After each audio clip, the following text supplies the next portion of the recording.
Muy bien, un saludo a todos, gracias por estar aquí con nosotros.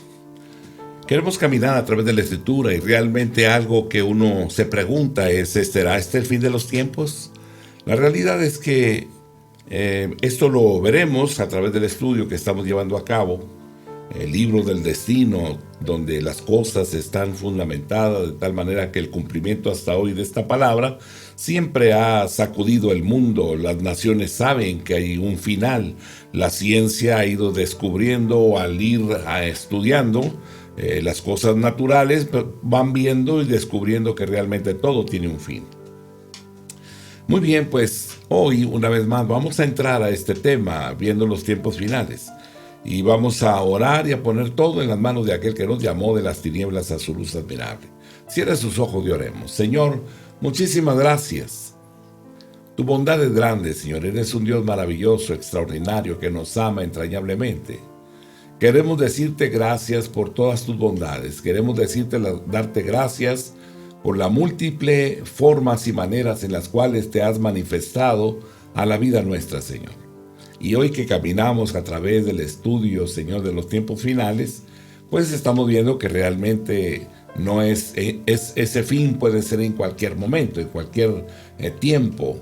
Las cosas que faltan se pueden apresurar, ya que, Señor, si en la manifestación, ¿verdad?, de Jesús en la cruz del Calvario se cumplieron 33 profecías dichas 1000 años antes, 750 años antes, 550 años antes, 450 años antes. Y si el cumplimiento fue tan rápido de todas estas profecías, de tanto tiempo estar esperando el momento, hasta el momento en el cual nuestro Señor Jesucristo se encuentra en la cruz del Calvario. Así que, Padre, gracias porque nos haces entender y nos permites poder entender más y más de tu voluntad. Así que, Señor, aquí estamos dispuestos, nuestro corazón está abierto, se cumpla tu propósito por el cual tú nos has congregado, nos has reunido. Espíritu Santo, gracias, Señor. Bienvenido, y es siempre una alegría, un gozo cuando estás aquí con nosotros y entre nosotros. Amén. Amén. Muy bien, mi amado hermano, gracias por estar acá. Y recordando un poquito Apocalipsis 5, 1 al 4. Y vi en la mano derecha del que estaba sentado en el trono un libro escrito por dentro y por fuera, sellado con 7 sellos. Y vi a un ángel fuerte que pregonaba a gran voz: ¿quién es digno de abrir el libro y desatar sus sellos? Y ninguno, ni en el cielo, ni en la tierra, ni debajo de la tierra, podía abrir el libro, ni aún mirarlo. Y lloraba yo mucho, porque no se había hallado a ninguno digno de abrir el libro, ni de leerlo, ni de mirarlo. Aleluya. Así que Juan ve a Dios sosteniendo el libro, ¿verdad?, en la palma de su mano derecha. La imagen es esta: Dios está extendiendo el libro para entregarlo a alguien, si es que puede encontrarse a una persona suficientemente digna como para abrirlo. El hecho de que Dios mismo esté sosteniendo el libro en su mano derecha nos muestra varias cosas. Dios es la autoridad suprema sobre el fin del mundo. Él gobierna todos los acontecimientos de la historia, tanto en la tierra como en todo el universo. Dios sostiene el futuro en sus manos, el destino del mundo. Lo segundo es que el libro está escrito en ambos lados de las páginas. En realidad, el libro es un rollo o papiro. Se escribía en trozos pequeños de papel papiro de unos 25 por 20 centímetros, similar al tamaño de nuestras hojas de 28 por 20 centímetros, que usamos hoy en la actualidad. Si se iba a escribir mucho, se unían o pegaban las hojas. Al haber terminado el escrito, enrollaban las hojas y las ataban con un hilo o una cinta alrededor del rollo. Esto es lo que se quiere significar con que el libro está sellado. Muy rara vez escribían en el reverso de la hoja, puesto que cualquier cosa que se escribiera ahí estaría expuesta cuando se enrollara y atara la última hoja. Nuevamente, observemos que el libro o rollo que sostenía Dios en su mano estaba escrito tanto en el anverso como en el reverso. Esto nos demuestra que los acontecimientos del fin del mundo son muchos y que llevarán algún tiempo, mucho tiempo, para que sucedan cada uno de ellos. que Dios va a revelarle mucho al hombre sobre el final de los tiempos. ¿Cómo? Tan pronto como puede encontrarse a alguien lo bastante digno como para abrir el libro. El libro está sellado con 7 sellos. Esto nos muestra 3 cosas. Los 7 sellos nos muestran que el libro es la última voluntad y testamento de Dios, ¿verdad? En el mundo romano, el testamento de un hombre tenía que tener el testimonio de 7 personas y cada uno colocaba su sello personal a uno de los hilos del documento. El testamento solo podría abrirse cuando el destinatario viniera a reclamar su parte. Este libro, en la mano derecha del hombre, puede significar su última voluntad para la tierra. El libro contiene lo que él quiere para los que lo han rechazado y maldecido, y lo que quiere para los que lo han aceptado y adorado. El libro es su última voluntad y testamento para la consumación del mundo. Así es que esos 7 sellos nos demuestran que el libro es extenso en realidad, ¿verdad? Apocalipsis 5, 2 al 4. Y vi a un ángel fuerte que pregonaba a gran voz: ¿quién es digno de abrir el libro y desatar sus sellos?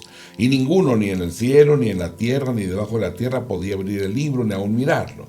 Y lloraba yo mucho porque no se había hallado a ninguno digno de abrir el libro, ni de leerlo, ni de mirarlo. Juan vio a un ángel fuerte, un ángel tan fuerte que podía gritar por todo el universo y ser oído en el cielo y en la tierra. Gritaba la pregunta más penetrante que se puede hacer de la historia humana: ¿quién es digno de abrir el libro y desatar sus sellos? Esto demuestra cuán supremo y majestuoso es en realidad Dios, ¿verdad? Está tan por encima de todas las criaturas, tanto del cielo como de la tierra, que era necesario emprender una búsqueda para encontrar a alguien que fuera digno de acercarse a él. Aleluya. La búsqueda fracasa, simplemente no hay ser alguno que sea digno de acercarse a Dios y efectuar la voluntad en todo el universo. No se encontró a ninguna persona. Imagínense todo eso. Lo segundo es que no se encuentra a nadie y no se encontró a ninguna persona en la tierra que fuera digna tampoco. Ninguna persona bajo la tierra, ninguna persona de entre los muertos, ninguna persona del pasado fue encontrada digna de abrir el libro, tampoco. La búsqueda fracasa y Juan se desmorona y llora amargamente porque vio algo que no había visto nunca antes. Juan vio la grandeza de Dios, ¿verdad? No había nadie que abriera el libro. Qué grande problema, ¿verdad? Ante el mundo, en la eternidad. Aleluya. Vemos 3 cosas importantes, muy significativas para nosotros en este pasaje. El libro está en la mano de Dios. Él está a cargo de la historia humana. La historia ya la escribió el Señor. Y Él tiene un plan y un propósito final para el universo. Dios llevará la historia hasta un clímax y establecerá la justicia en toda la tierra. El creyente debe ser la persona más optimista sobre la tierra. Juan 14, versículo número 2 y versículo número 3. En la casa de mi Padre muchas moradas hay. Si así no fuera, yo os lo hubiera dicho. Voy pues a preparar lugar para vosotros, y si me fuere y os prepararé el lugar, vendré otra vez y os tomaré a mí mismo, para que donde yo estoy, vosotros también estéis. Tito capítulo 2, versículos 12 y 13. Enseñándonos que renunciando a la impiedad y a los deseos mundanos, vivamos en este siglo justa y piadosamente, aguardando la esperanza bienaventurada y la manifestación gloriosa de nuestro grande Dios y Salvador Jesucristo. Primera de Juan capítulo 3 del versículo número 2. Amados, ahora somos hijos de Dios y aún no se ha manifestado lo que hemos de ser, pero sabemos que cuando Él se manifieste seremos semejantes a Él, porque le veremos tal como Él es. Todos debemos postrarnos en humildad y dependencia con Dios, porque Él está muy por encima de nosotros, incluso más elevado que los rincones más recónditos del espacio. No somos nada ante Él. En consecuencia, debemos vivir en reverencia, debemos de vivir con temor, en adoración a Él, alabando su nombre, día y noche, mientras tengamos aliento, ¿verdad? Qué maravilloso poder entrar hoy, saber que Él está ahí. Que cuando caminamos o manejamos el auto, nos desplazamos hacia algún lugar, ¿verdad? Él está ahí con nosotros. Y Él tiene esa comunión permanente con cada uno de nosotros. Salmo 95, versículo 6. Venid, adoremos y postrémonos, arrodillémonos delante de Jehová nuestro Hacedor. Salmo 96, 9. Adorad a Jehová en la hermosura de la santidad, temed delante de Él toda la tierra. Mateo 4, verso 10. Entonces Jesús le dijo: vete, Satanás, porque escrito está: al Señor tu Dios adorarás y a Él solo servirás. Juan 4, 24. Dios es espíritu, y los que le adoran en espíritu y en verdad es necesario que adoren. Debemos de prestar mucha atención al libro de Apocalipsis, estudiar su mensaje y vivir en él. Es la revelación de la voluntad de Dios para el fin de los tiempos. Los acontecimientos que todavía no han sucedido en todo el universo. Efesios capítulo 3, versículo 5. Misterio de Dios que en otras generaciones no se dio a conocer a los hijos de los hombres, como ahora es revelado a sus santos, apóstoles y profetas por el Espíritu. Segunda de Timoteo capítulo 2 del versículo número 15. Procura con diligencia presentarte a Dios aprobado como obrero que no tiene de qué avergonzarse, que usa bien la palabra de verdad.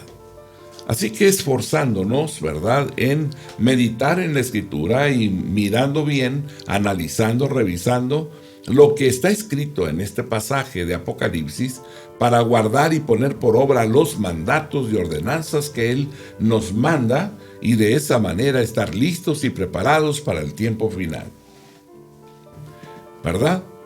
Es maravilloso ver el cumplimiento profético. Es maravilloso ver cómo los profetas abrieron sus labios y expresaron cosas extraordinariamente maravillosas, y ver cómo en el cumplimiento de los tiempos, de los siglos, se presenta precisamente aquello que desde mucho tiempo antes ya había sido profetizado. Por ejemplo, una de las profecías más impresionantes para nosotros de los últimos tiempos es la profecía de Daniel, las 70 semanas profetizadas por el profeta Daniel.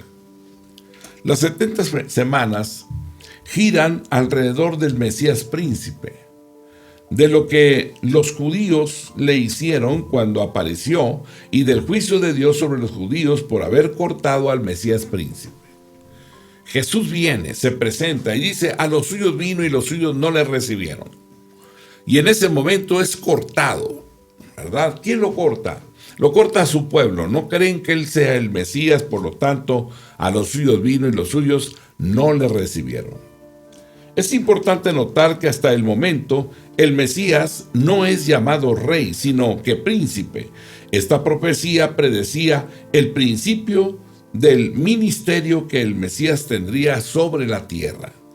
Si Él hubiese sido destinado a desplazar por completo a todo gobierno terrenal en su primera manifestación, entonces el título de rey sería el apropiado. En lugar de eso, se le llama príncipe. Hechos capítulo 5, el versículo número 31. A este Dios ha exaltado con su diestra por príncipe y salvador, para dar a Israel arrepentimiento y perdón de pecados. En Hechos, ¿verdad?, nos manifiesta esto, para dar a Israel arrepentimiento y perdón de pecados. Daniel capítulo 9, el versículo número 26. Después de las 62 semanas, el Mesías será muerto, o sea, es la crucifixión, y no tendrá nada. Y el pueblo del príncipe que ha de venir destruirá la ciudad y el santuario, o sea, el templo. Será destruido. El príncipe que vendrá, ¿verdad? Daniel 9:26. Y después de las 62 semanas se quitará la vida al Mesías, mas no por sí, Y el pueblo de un príncipe que ha de venir destruirá la ciudad y el santuario, y su fin será con inundación, y hasta el fin de la guerra durarán las devastaciones.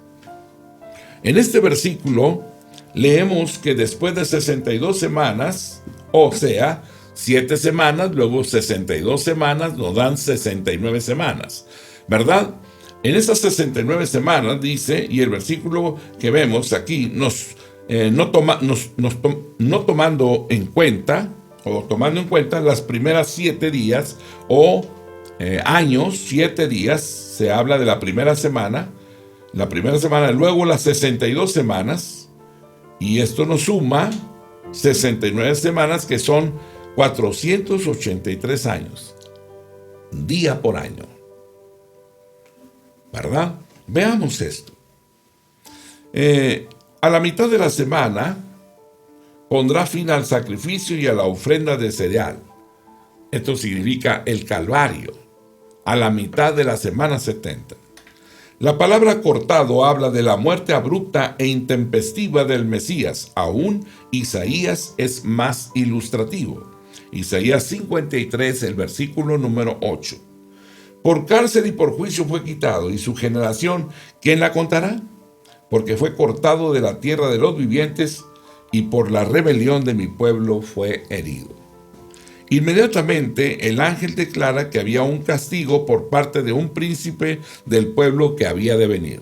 Daniel 9:26 nos dice, ¿verdad? Habrá un castigo por parte de un príncipe del pueblo que habrá de venir. El castigo por parte de un príncipe que ha de venir. ¿Y ese castigo por qué lo recibe Israel? Porque ha manifestado la rebelión más grande, que es el rechazo al Mesías, al Salvador del mundo. De acuerdo con esta profecía, podemos ver claramente que se comprende que es el príncipe Tito, el hijo de Vespasiano, y el pueblo de ese príncipe, los romanos, destruyeron el santuario. Recordemos que Jesús citó a Daniel capítulo 9 en Mateo 24, versículo 15. Por tanto, cuando veáis en el lugar santo la abominación desoladora de que habló el profeta Daniel, el que lee entienda. Aquí les dice el Señor a los judíos que su casa será desolada debido al rechazo hacia él. Esto es lo que sucedió exactamente bajo el príncipe romano Tito en el año 70 después de Cristo. El asedio de Jerusalén comenzó con Vespasiano, sucesor de Nerón. Galba se le requirió regresar a Roma para convertirse en emperador, dejando al mando a Tito para las últimas etapas del asedio. De esta manera, el general Tito se convirtió en un príncipe de Roma. El príncipe Tito tomó el mando junto con su pueblo, los romanos, y desoló Jerusalén. Daniel 9:27. Y por otra semana confirmará el pacto con muchos. A la mitad de la semana hará cesar el sacrificio y la ofrenda. Después, con la muchedumbre de las abominaciones, vendrá el desolador hasta que venga la consumación, y lo que está determinado se derrame sobre el desolador. Daniel dijo que el Mesías sería cortado después de las 62 semanas. Ahora tenemos el tiempo exacto de ese corte a la mitad de la semana, o después de 3 años y medio de ministerio. El pacto que el Mesías confirmó o ratificó no podía ser otro que el nuevo pacto, ¿verdad? Que el nuevo pacto, o sea, Israel únicamente esperaba un pacto y se le prometió en el libro de Jeremías capítulo 31, versículo 31 al 33, la promesa de Dios para el pueblo de Israel del nuevo pacto. He aquí que vienen días, dice Jehová, en los cuales haré nuevo pacto con la casa de Israel y con la casa de Judá. No como el pacto que hice con sus padres el día que tomé su mano para sacarlos de la tierra de Egipto, porque ellos invalidaron mi pacto. Aunque fui yo un marido para ellos, dice Jehová, pero esto es el pacto que haré con la casa de Israel después de aquellos días, dice Jehová. Daré mi ley en su mente y la escribiré en su corazón, y yo seré a ellos por Dios, y ellos me serán por pueblo. Aleluya. Antes de morir, Jesús proclamó esto. Mateo 26, versículo 27 y 28. Y tomando una copa, y habiendo dado gracias, se la dio diciendo: bebed todos de ella, porque esto es mi sangre del nuevo pacto, que es derramada por muchos para el perdón de los pecados. Mateo 26, 27 y 28. Y tomando la copa y habiendo dado gracias, les dio diciendo: bebed de ella todos, porque esto es mi sangre del nuevo pacto, que por muchos es derramada para remisión de los pecados. Y Pablo escribe en Romanos 15, versículo 8: pues os digo que Cristo vino a ser siervo de la circuncisión para mostrar la verdad de Dios, para confirmar las promesas hechas a los padres. Las escrituras son bastante claras. El pacto al que se refiere el profeta Daniel es el nuevo pacto, y fue Jesús quien lo confirmó. El decreto de Artajerjes es el decreto que se da en el 457 a.C. Y luego en la semana 69, ¿verdad? 483 años, Jesús viene al mundo, porque se habla de las primeras 7 semanas más 62 semanas, ¿verdad? Será establecido el pacto con Israel, ¿verdad? En la semana número 70. Así aparece el Mesías príncipe a las 7 semanas y 62 semanas, 69 semanas. 69 por 7 nos da 483 años. 483 menos 453 nos da el 27 después de Cristo. ¿Ah? Y luego comienza la semana número 70. 3 años y medio, a la mitad se le quita la vida al Mesías príncipe, y luego siguen los otros 3 años y medio, donde se confirma el pacto solamente con Israel. El nuevo pacto debe confirmarse exclusivamente con los judíos por 7 años. Mateo 10, versículo 5. A estos 12 envió Jesús y les dio instrucciones diciendo: por camino de gentiles no vayáis, y en ciudades samaritanos no entréis. También en Romanos 1:16 leemos: porque no me avergüenzo del evangelio, porque es poder de Dios para salvación a todo aquel que cree, al judío primeramente y también al griego. ¿Por qué dice al judío primeramente? Por la razón que estamos viendo, porque Dios había dicho que Él confirmaría el pacto con ellos por una semana. La semana 70 confirmaría el pacto con su pueblo. A ellos se les dio la oportunidad primero. Esto se ve una y otra vez en los evangelios. El ministerio de Jesús sobre la tierra duró 3 años y medio, después de los cuales fue crucificado a la mitad de la semana profética.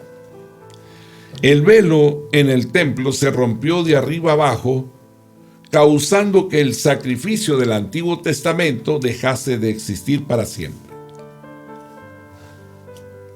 Hebreos capítulo 8, versículo 8 al 10 y el versículo 13.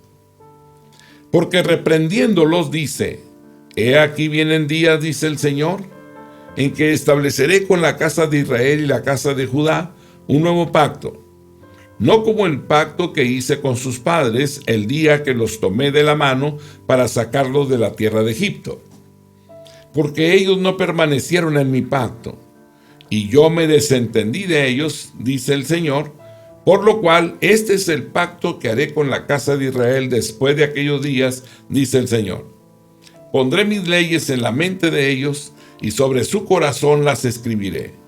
Y seré a ellos por Dios, y ellos me serán a mí por pueblo. Al decir nuevo pacto, han dado por viejo al primero, y lo que se da por viejo y se envejece está próximo a desaparecer. Hebreos capítulo 10, versículo 1 al 5, y el versículo número 9.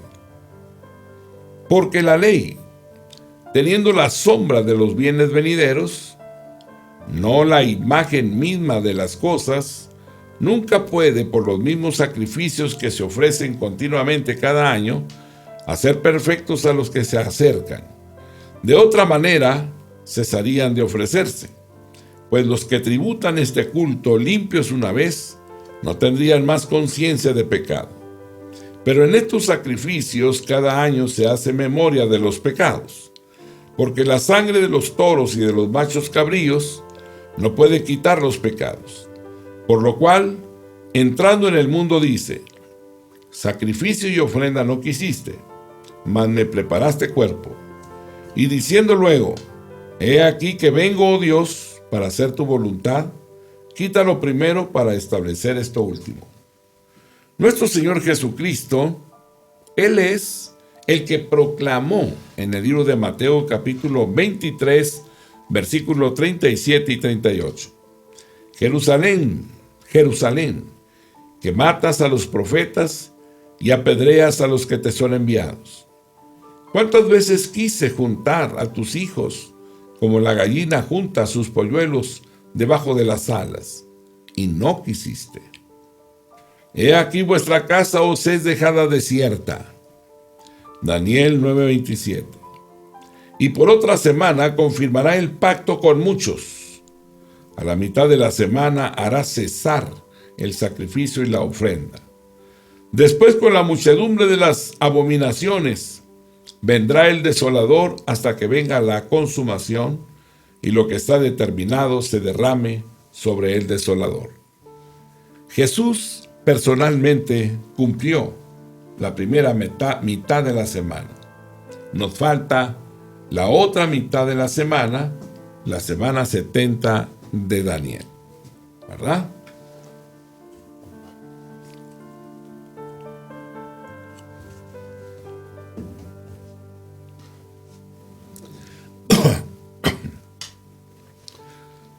Después de la muerte y resurrección de nuestro Señor, todavía quedaban 3 años y medio para que se cumpliera esta profecía.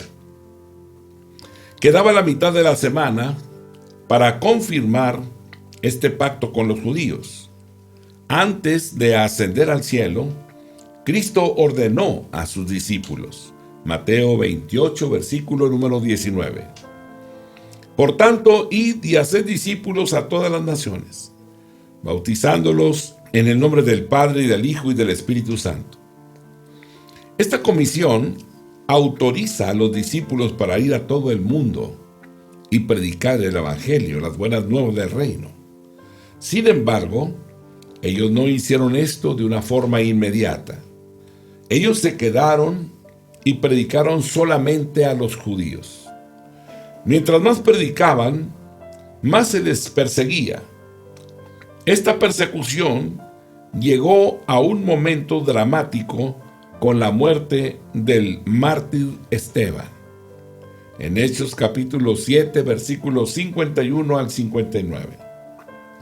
Duros de cerviz e incircuncisos de corazón y de oídos, vosotros resistid siempre al Espíritu Santo, como vuestros padres, así también vosotros.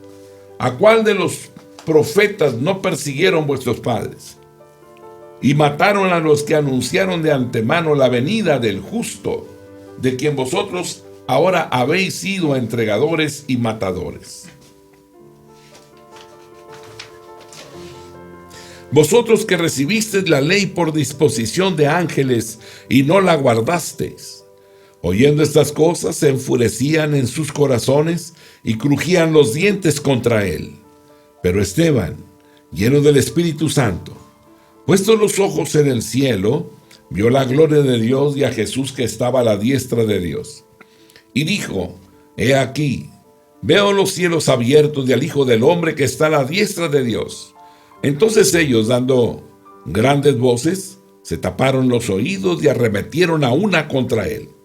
Y echándole fuera de la ciudad le apedrearon.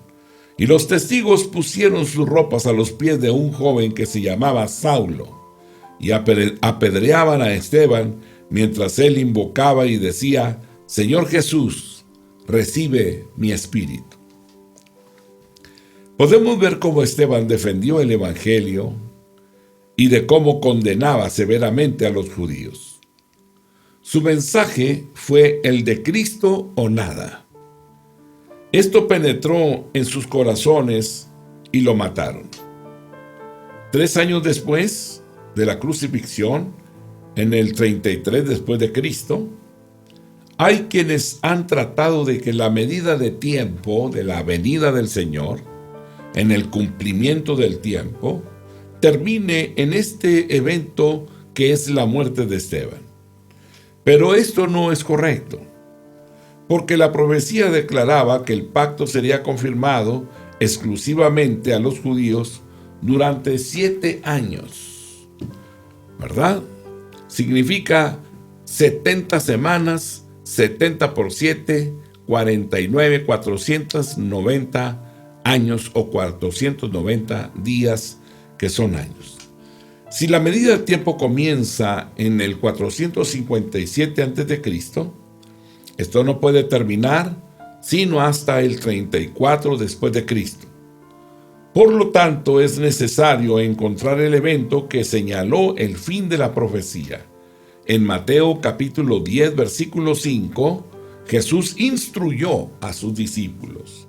Mateo 10:5 dice: a estos 12 envió Jesús y les dio instrucciones diciendo: por camino de gentiles no vayáis, y en ciudad de samaritanos no entréis. Cristo también dijo a sus discípulos, Marcos 16, versículo 15, y les dijo: id por todo el mundo y predicad el evangelio a toda criatura. Ahora, esto no es una contradicción, ¿verdad? Que está dando instrucciones: por camino de gentiles no vayáis, y en ciudades samaritanos no entren. Y en Marcos 16:15 le dice: id por todo el mundo y predicad el evangelio a toda criatura. Parece contradictorio estas palabras. Los apóstoles entendieron que después de la muerte de Jesús estaban limitados por 3 años y medio a causa de la profecía de Daniel. Al finalizar ese periodo de tiempo, ellos estarían libres para predicar la salvación a los gentiles. ¿Cómo sabemos esto? Después de su resurrección, Jesús se encontró con 2 hombres en el camino a Emaús. Al principio ellos no le reconocieron. Él los reprendió por no creer todo lo que los profetas habían dicho acerca de él. Pero en el capítulo 24, verso 27 de Lucas, hace esta asombrosa declaración, en Lucas 24, 27. Y comenzando desde Moisés y siguiendo por todos los profetas, les declaraba en todas las escrituras lo que de él decían. Se nos dice que los apóstoles fueron instruidos en todas las profecías que estaban relacionadas con Cristo. El conocimiento de la revelación causó que el corazón de los discípulos ardiera dentro de ellos. Lucas 24, verso 32. Y se decían el uno al otro: ¿no ardía nuestro corazón en nosotros mientras nos hablaba en el camino y cuando nos abría las escrituras? Es por esta razón que después de recibir la gran comisión, se quedaron y predicaron exclusivamente a los judíos. ¿Qué señal fue la que Pedro y Juan vieron para indicarles el fin de las 70 semanas? ¿Cuándo se ve el primer movimiento hacia los gentiles? Hechos capítulo 8, versículo 5 nos habla de la predicación en Samaria, o la predicación hacia el pueblo gentil. Entonces Felipe, descendiendo a la ciudad de Samaria, les predicaba a Cristo. ¿Por qué hizo esto Felipe? ¿Acaso no sabía el que Cristo les había prohibido predicar en Samaria? ¿Se rebeló en contra del mandato de Dios? ¿Acaso también Pedro y Juan se rebelaron? Cuando oyeron que el evangelio había sido predicado en Samaria, estos partieron como equipo para establecer lo que Felipe había comenzado. La respuesta entonces es sencilla. Ellos no se rebelaron. El Espíritu Santo los liberó. Era el año 34 después de Cristo y las 70 semanas se habían cumplido. Por primera vez, los gentiles estaban recibiendo la oportunidad del mensaje del reino. Sí, así es de sencillo. Había llegado el fin, las 70 semanas cumplidas, la profecía de Daniel, 457 a.C., más 490 días o años, ¿verdad? Que son años, viene a darnos el 34 después de Cristo, ¿verdad? Y 7 años después, Pedro llevó el evangelio a Cesarea, a Cornelio y toda su casa, en Hechos 10. El mensaje del nuevo pacto se proclamó. Luego en Hechos 13:46, entonces Pablo y Bernabé, hablando con denuedo, dijeron: a vosotros a la verdad era necesario que se os hablase primero la palabra de Dios. Mas puesto que la desecháis y no os juzgáis digno de la vida eterna, he aquí nos volvemos a los gentiles. El apóstol Pablo hace una declaración bastante enfática a los judíos en Antioquía. Lucas 13, verso 45 al 47. Pero viendo los judíos la muchedumbre, se llenaron de celos y rebatían lo que Pablo decía, contradiciendo y blasfemando. Entonces Pablo y Bernabé, hablando con denuedo, dijeron: a vosotros a la verdad era necesario que se os hablase primero la palabra de Dios. Mas puesto que la desecháis y no os juzgáis digno de la vida eterna, he aquí nos volvemos a los gentiles. Porque así nos ha mandado el Señor, diciendo: te he puesto para luz de los gentiles, a fin de que seas para salvación hasta lo último de la tierra. Aleluya. Dejamos aquí, ¿verdad? Y continuaremos estudiando estas 70 semanas de Daniel. Dios les bendiga a todos. La paz de Dios sea con ustedes. Gracias por estar aquí con nosotros. Amén.